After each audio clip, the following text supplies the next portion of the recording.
Dans le premier thème, bien sûr, on s'est initialisé à Python. On a aussi vu comment faire des scripts et comment les exécuter par la suite. Ici, on va aller utiliser le logiciel que vous allez utiliser pendant toute la session pour Python. En fait, pour programmer des codes Python, ça s'appelle Spider. Spider, vous pouvez le trouver dans le même dossier Anaconda 3. Donc, à place d'utiliser Jupyter Qt Console ici, on va tout simplement utiliser Spider, en fait, qui est le dernier élément dans le dossier ici, dans le menu démarrer. Donc, Spider, quand vous l'ouvrez, ça ressemble à ça. Donc, ce qu'il faut comprendre ici, c'est qu'on a trois principales fenêtres. Donc, ici, c'est votre script. Ici, c'est la fenêtre du script, donc vous pouvez écrire ce que vous voulez, comme on faisait dans le superbe logiciel Blocknote. Donc, on va commencer notre script, par exemple, avec import numpy as np.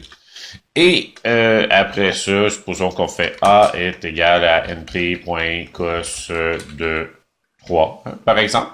Et ce qui est intéressant ici dans Spider, c'est que quand vous avez une question sur comment utiliser une fonction, ce que vous faites, c'est que vous surlignez la fonction ici et vous appuyez sur CTRL-I. Et dans cette fenêtre-ci, après ça, après un petit temps de chargement, attendez, là, ça s'en vient, là. Donc ici, vous allez avoir cos et ça vous dit, dans le fond, comment utiliser la fonction cos de NumPy. Ce que vous apprenez ici, c'est que vous pouvez aussi mettre un vecteur. Là. Vous pouvez mettre plusieurs éléments à la fois dans cos. Donc, c'est ceci. Vous avez aussi des exemples dans l'aide. Là, c'est très, très, très utile d'habitude.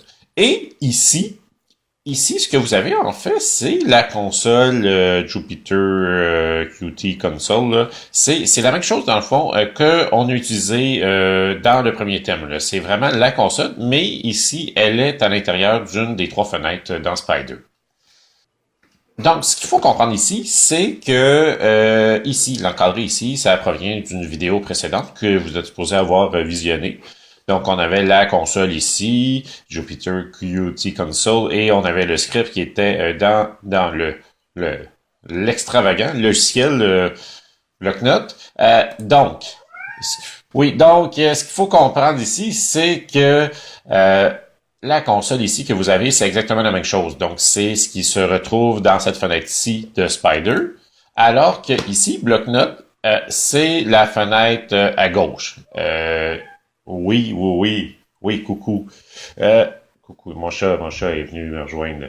Donc Blocknote ici, c'est un Blocknote amélioré. Donc, pourquoi je dis que c'est un Blocknote amélioré? Parce que dans Blocknote, hein, vous avez seulement une seule couleur, hein, c'est du noir, de l'écriture noire sur un fond blanc.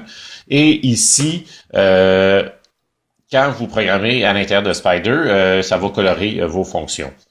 Comme par exemple ici, j'ai fait import numpy as np, ça va colorer import et as, qui sont des commandes de Python, donc il les a colorés en bleu. Ici, les nombres, il colore ça en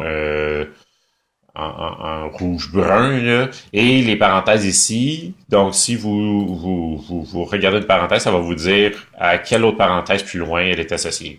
Et ce qui est intéressant aussi, dans Spider, c'est que, ici, il y a des sous-onglets là, pour cette fenêtre-là. On a regardé l'aide précédemment. Il y a aussi l'explorateur de variables. Donc, l'explorateur de variables, c'est vous exécutez votre script et vos variables que vous avez générées et créées vont apparaître à l'intérieur de l'explorateur de variables.